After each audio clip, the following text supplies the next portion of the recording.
Please subscribe Sadhguru Sai Creations.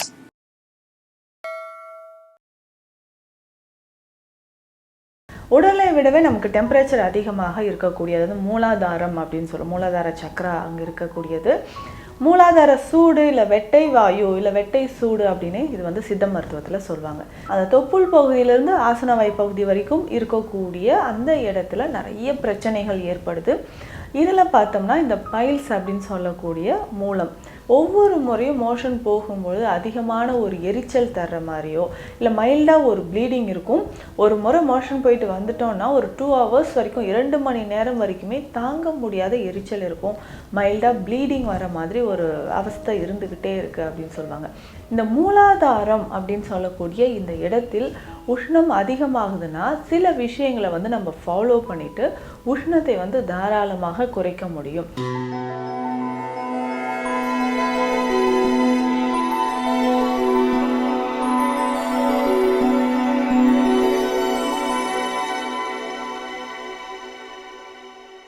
Sadhguru Sai creation viewers அனைவருக்கும் வணக்கம். நான் டாக்டர் நித்யா, சித்தா ஃபிசிஷியன். மூலம் தொடர்பான பிரச்சனை நம்ம உடல்லையே உஷ்ணம் அதிகமாக இருக்கக்கூடிய ஒரு ரீஜன் அப்படின்னு ஒரு ஏரியான்னு பார்த்தோம்னா நம்மளுடைய ஆசனவாய் பகுதி தான்.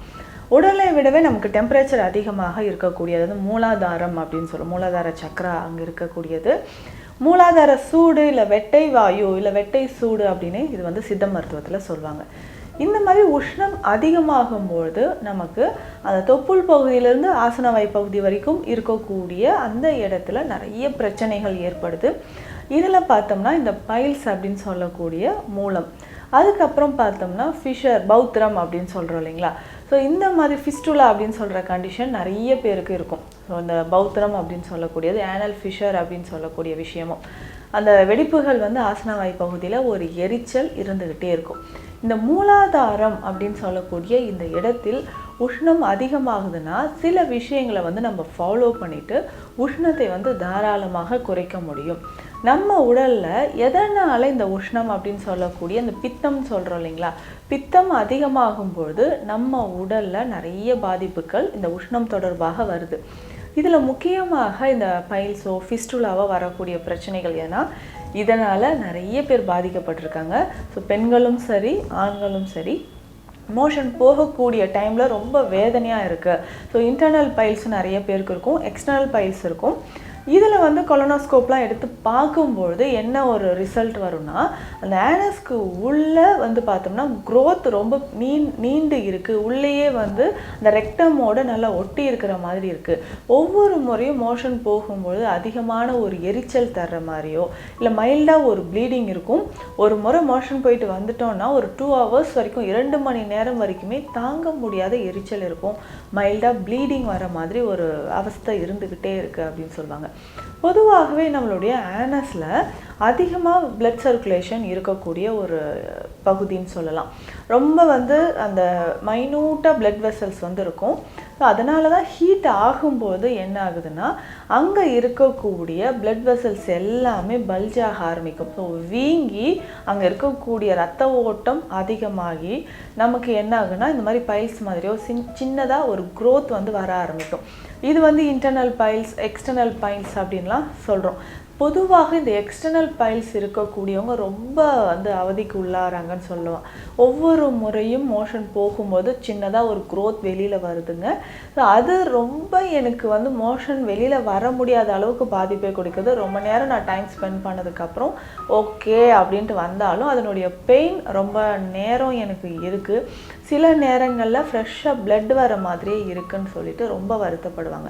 இந்த கண்டிஷனில் இருக்கிறவங்களுக்கு நாளடைவில் உடலில் நிறைய பாதிப்புகள் ஏற்படுது. ஏன்னா டெய்லி வந்து பிளட் லாஸ் ஆகிட்டே இருந்துச்சுன்னா அனிமியா அப்படின்னு சொல்லக்கூடிய இரத்த சோகை நிறைய பேருக்கு இருக்கும். உடலில் எந்த விதமான வேலையும் பண்ண முடியாத அளவுக்கு வலி அதிகமாக இருக்கும். ஸோ பைல்ஸ் இருக்கக்கூடியவங்களுக்கோ இல்லை ஃபிஸ்டுலா இருக்கக்கூடியவங்களுக்கோ அதில் இருக்கக்கூடிய வலி உடல் முழுவதுமே பரவுற மாதிரி தாங்க முடியாத இருக்கும். இதனோட நிறைய பெண்களுக்கு இந்த பீரியட்ஸ் டைமில் இதனோட சேர்ந்து எக்ஸஸாக ப்ளீட் ஆகும்பொழுது ஐயோ ரொம்ப முடியாத அளவுக்கு இருக்குங்க, ரொம்ப அனிமியா ஆகிடுச்சு, ஹீமோக்ளோபின் லெவல் 4 grams 5 grams இந்த மாதிரிலாம் இருக்குது அப்படின்னு சொல்லிட்டு வருத்தப்படுறவங்க நிறைய பேர் இருக்காங்க. இதனோடு சேர்ந்து உடல் எடை குறையிறது, நம்ம பாடியில் ஹீட் உஷ்ணம் அதிகமாகிட்டு அல்சர் கம்ப்ளைண்ட் வர்றதும் நிறைய பேருக்கு இருக்குது. அப்போ டோட்டலாக பார்த்தோம்னா ப்ளீடிங் அப்படின்னு சொல்கிறது பைல்ஸ்லேயோ இல்லை அல்சர் அப்படின்னு சொல்லக்கூடிய இன்டர்னல் ஸ்டொமக் ரீஜன்லேயோ நமக்கு அதிகமான புண்களோ இல்லை இன்டர்னல் ப்ளீடிங் ஏற்படுறதுக்கு வாய்ப்புகள் இருக்குது. இதில் ஒரு சிலர் என்ன பண்ணுவாங்கன்னா, சர்ஜரி பண்ணிட்டேங்க, அந்த எக்ஸ்ட்ராவாக இருக்கக்கூடிய க்ரோத் ரிமூவ் பண்ணியாச்சு அப்படின்னு சொல்லுவோம். 1 வருடமோ 2 வருடமோ கழித்து திரும்பவும் அது வர்றதுக்கு, க்ரோத் வர்றதுக்கு நிறைய வாய்ப்புகள் இருக்குது. திரும்ப ஒரு 2 முறை கூட நான் சர்ஜரி பண்ணிட்டேங்க, திரும்ப வருது. ஏன் வருது அப்படின்னு பார்த்தோம்னா, பேசிக்கான காரணம் என்ன? நம்ம உடலில் அதிகமாக இருக்கக்கூடிய உஷ்ணம். அந்த உஷ்ணத்தை குறைச்சி அதுக்கான மெடிசன்ஸ் எடுக்கும்போது தான் இதுக்கு முழு தீர்வு அப்படின்றது கிடைக்கும். ஏன்னா இதனால் சித்த மருத்துவம் எடுத்து அது முழுவதுமாக நலம் பெற்றவங்களை கேட்டால் கரெக்டாக சொல்லுவாங்க, ஆமாம் நான் வந்து ரொம்ப நாளாக அவஸ்தைப்பட்டேங்க, இந்த டயட்டும் இந்த சித்தா மெடிசன்ஸும் நான் எடுத்ததுக்கப்புறம் ஒரு நல்ல ஒரு மாற்றம் எனக்கு தெரியுது அப்படின்னு சொல்லுவாங்க. இது தொடர்ந்து நம்ம உடலில் இருக்கக்கூடிய உஷ்ணத்தை குறைப்பதற்கான வழிமுறைகளை நம்ம ஃபாலோ பண்ணிக்கணும். முதல்ல நம்ம செய்ய வேண்டியது நம்மளோட லைஃப் ஸ்டைல், என்னென்ன மாற்றங்கள் நம்ம செய்யணும். அதிகமாக உறக்கம் இல்லாமல் இருக்கிறவங்களுக்கு, ஒரே இடத்துல உட்கார்ந்து வேலை செய்கிறவங்க, இல்லை அதிகமாக ட்ராவலிங்கில் இருக்கிறவங்க, அவுட் சைட் ஃபுட் நிறைய சாப்பிட்டுக்கிட்டே இருக்கிறேன் அப்படின்னு சொல்கிறவங்க, இல்லைங்க நான் வந்து பல வருஷமாக இந்த மாதிரி ஹாஸ்டலில் தான் ஸ்டே பண்ணியிருக்கேன், ஃபுட்டு சரியாக இருக்காது, இரவு நேரத்திலும் உறக்கம் சரியாக இல்லை, இந்த மாதிரி இருக்கக்கூடியவங்களுக்கு தவிர்க்க முடியாத காரணத்தினால இந்த பைல்ஸோ இல்லை பிஸ்டுலா பிரச்சனையோ ஏற்பட வாய்ப்புகள் இருக்குது. இதற்கு அப்புறம் நம்ம சாப்பிடக்கூடிய உணவில் பொறுத்த வரைக்கும் ரொம்ப எளிமையான உணவாக தான் இருக்கணும். ரொம்ப காம்ப்ளிகேட்டடான உணவுகள், அது ரொம்ப ஸ்பைசஸ் இருக்கிறது, ஆயில் ஐட்டம்ஸ், டீப் ஃப்ரை பண்ணுது, அதாவது எண்ணெயிலே நம்ம வந்து பொரித்த உணவுகளை நம்ம வந்து சாப்பிடும்போது நிச்சயமாக நமக்கு பாதிப்பை ஏற்படுத்துது. ஸோ எண்ணெயில் பொரித்த உணவுகள் சாப்பிட சாப்பிட என்ன ஆகுனா அதிகமான ஒரு உஷ்ணத்தன்மையை வந்து உடலில் ஏற்படுத்துதுன்னு சொல்லலாம். இதை தாண்டி நமக்கு இந்த மூலம் பிரச்சனையோ இல்லை ஆசனவாய் பகுதியில் இருக்கக்கூடிய பிரச்சனைகளை முற்றிலுமாக குணப்படுத்துவதற்கு நமக்கு வெஜிடபிள்ஸ் தான் ரொம்ப ரொம்ப யூஸ்ஃபுல்லாக இருக்குன்னு சொல்லலாம். வெஜிடபிள்ஸ் அப்படின்னு சொல்லும்போது நமக்கு காய்கறிகள். ஸோ இந்த காய்கறிகள் நமக்கு எந்த மாதிரியான ஒரு பலன் தருது அப்படின்னு பார்த்தோம்னா, அதிகமாக இருக்கக்கூடிய அந்த நீர்ச்சத்தும் அதில் இருக்கக்கூடிய ஃபைபர் கண்டென்ட், இது ரெண்டுமே சேர்ந்து ஆசனவாய் பகுதியில் இருக்கக்கூடிய அந்த பிரச்சனையை நமக்கு வந்து சரி செய்யுது அப்படின்னு சொல்லலாம். அதுக்கப்புறம் ரொம்ப சிம்பிளாக நம்ம ஃபாலோ பண்ணக்கூடிய சின்ன சின்ன ஹோம் ரெமெடிஸ் சொல்கிறேன். இதை ஃபாலோ பண்ணாவே நமக்கு கிட்டத்தட்ட ஒரு 80% நல்ல ஒரு ரிலீஃப் கிடைக்கும். இதிலேயே கூட நமக்கு குணமாவதற்கு வாய்ப்புகள் இருக்குது. இதற்கு என்ன பயன்படுத்தலாம்? நிறைய பேர் வந்து இந்த துத்தி இலையை பயன்படுத்தியிருப்பீங்க. துத்தி இலை இதுக்கு ஒரு நல்ல சொல்யூஷன் தரும் அப்படின்னு சொல்ல, ஒரு சிறந்த மூலிகை. துத்தி இலையை அரைத்து எக்ஸ்டர்னல் பைல்ஸ் இருக்குன்னா அதுக்கு மேலே அப்ளை பண்ணிக்கலாம். துத்தி இலையை நல்லா பேஸ்ட் மாதிரி அரைச்சி கொஞ்சமாக அதில் வந்து விளக்கெண்ணெய் சேர்த்து நல்லா மிக்ஸ் பண்ணிவிட்டு ஒரு நாளைக்கு ஒரு 2 hours இருக்கிற மாதிரி அந்த ஆசனவாய் பகுதியில் வச்சு கட்டிட்டோ இல்லை ஆசனவாய் பகுதியில் தடவிட்டோ இருக்கலாம். ஸோ இந்த மாதிரி தொடர்ந்து நம்ம பண்ணலாம். அதே மாதிரி துத்தி இலையை மட்டும் அரைத்து மோரில், பசு மோரில் கலந்து டெய்லி ஒரு வேளை நம்ம உள்ளுக்கு குடிச்சிட்டு வந்தாலும் அதிகமான உஷ்ணம், ப்ளீடிங் இருக்குது, பைல்ஸ் கம்ப்ளைண்ட் சரியாகிறதுக்கு நமக்கு யூஸ்ஃபுல்லாக இருக்கும். இதே மாதிரி தான் நிறைய பேர் இந்த கடுக்காய் அப்படின்னு சொல்லக்கூடிய பொடியை பயன்படுத்தியிருப்பீங்க. இந்த கடுக்காயை எப்படி பயன்படுத்தினா நமக்கு உடனடியான ஒரு நிவாரணம் கிடைக்கும் அப்படின்னு பார்த்தோம்னா, கடுக்காய் ஒரு 1/2 ஸ்பூன் எடுத்துகிட்டு சின்னதாக அதில் வந்து ஒரு சுண்டைக்காய் அளவு வெல்லம் சேர்த்து நல்லா மிக்ஸ் பண்ணிக்கணும். இதை வந்து நம்ம கடுக்காய் பொடியோட கொஞ்சம் வெல்லம் சேர்த்து மிக்ஸ் பண்ணிக்கூடும் எடுத்து ஸ்டோர் பண்ணிவிட்டு அப்பப்போ தேவையான அளவு கூட சாப்பிட்டுக்கலாம். எப்படின்னா அந்த கடுக்காய் பொடியோட வெல்லம் சேர்த்து நல்லா மிக்ஸ் பண்ணும்போது சின்ன சின்ன உருண்டைகளாக வரும். ஒரு நாளைக்கு இந்த நெல்லிக்காய் சைஸ்க்கு ஒரு 5 கிராம் அளவுக்கு உருண்டை எடுத்து காலையிலையோ இல்லை நைட்டு ஏதாவது ஒரு வேளை நம்ம சாப்பிட்டுக்கிட்டே வரணும். இரவு நேரத்தில் சாப்பிட்றது நல்லாவே நமக்கு ரிசல்ட் இருக்கும். காலையில் வந்து மலச்சிக்கல் இல்லாமல் இருப்பதற்கு இது இரவு நேரத்தில் இதை பயன்படுத்தலாம். இந்த கடுக்காய் வெல்லத்தோடு சேர்த்து நம்ம சாப்பிடும்போது உடலில் இருக்கக்கூடிய உஷ்ணம் குறையும், இரத்த சோகை குறைய ஆரம்பிக்கும். ஸோ காலையில் ஈஸியாக மலச்சிக்கல் இல்லாமல் மோஷன் போகிறதுக்கும் இது யூஸ்ஃபுல்லாக இருக்குன்னு சொல்லலாம். அடுத்து முக்கியமாக இதை நிச்சயமாக ஃபாலோ பண்ணிங்கன்னா உடல் உஷ்ணம் குறையிறது மட்டும் இல்லாமல் ஹீமோக்ளோபின் லெவலும் இன்க்ரீஸ் ஆகுதுன்னு சொல்லலாம். என்ன அப்படின்னா, இது வந்து வாழைப்பூவை நம்ம பயன்படுத்துகிறோம். வாழைப்பூ சாறு எடுத்து இதனோட என்ன சேர்க்க போகிறோம்னா சீரக பொடி சேர்க்க போகிறோம். வாழைப்பூ நல்லா மிக்சியில் அரைச்சி ரொம்ப தண்ணி சேர்க்காமல் அரைச்சிட்டு அது சாறு மட்டும் எடுத்து ஒரு 80லேருந்து 100 ml அளவுக்கு எடுத்துக்கணும்.